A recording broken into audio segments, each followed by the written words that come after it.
We believe very much that the power of consciousness and the power of thought influences everything that's happening in the world around us. And so when my thoughts are peaceful and free from conflict, then I create a situation in which there can be peace and harmony in relationships with others and even other forms of life as well as nature. And so that is the basic stance that we're sharing here. Okay, so that's the message that you bring to the COP'21, which is actually a negotiation between governments of states. So you are trying to give another message, which is more about personal evolution, right? Definitely, because we believe that everything starts with the individual, and if even a minority group has a powerful voice, then they're able to impact the leaders and the majority, and so there can then be worldwide change. And I see that that's what's happening. So many leaders yesterday spoke about the change of heart, the change of consciousness, the change of mindset, and so these ideas are reaching.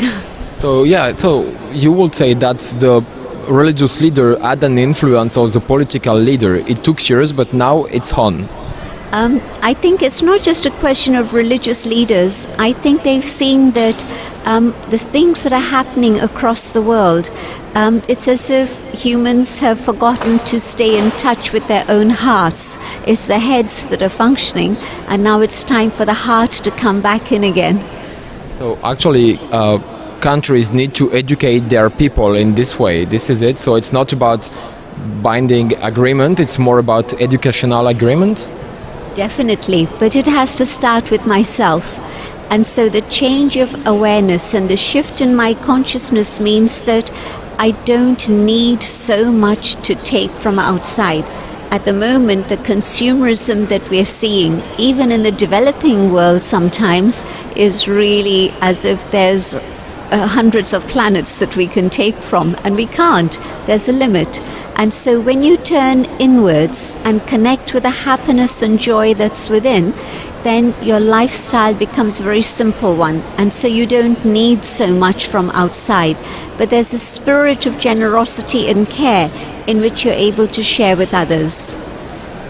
And how do you expect the world leaders to put this kind of philosophical reflection into the negotiation? I think it's another aspect that has to come into the negotiations.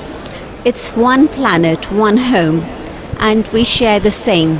And anything happening to one part of the world has an immediate impact on the other part of the world.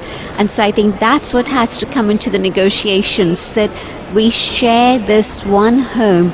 We are one family. And so just to look at things from the perspective of my country isn't going to work anymore.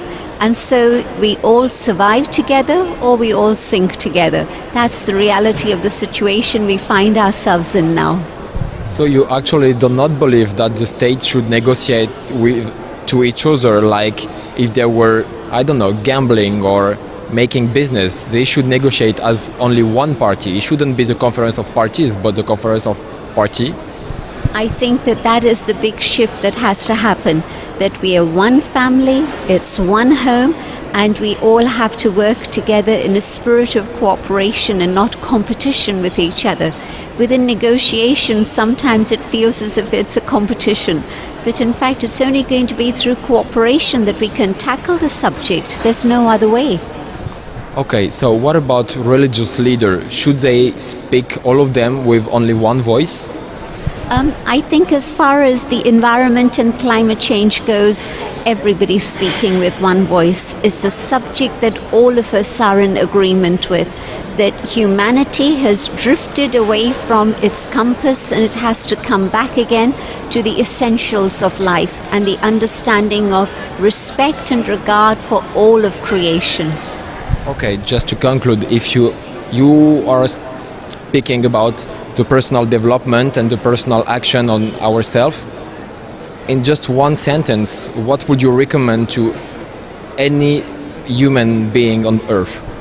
make a conscious choice, knowing that your decision about what you buy, what you eat, what you wear, what you do is going to have an impact on your carbon footprint, and is going to set a trend and an example for others to follow also.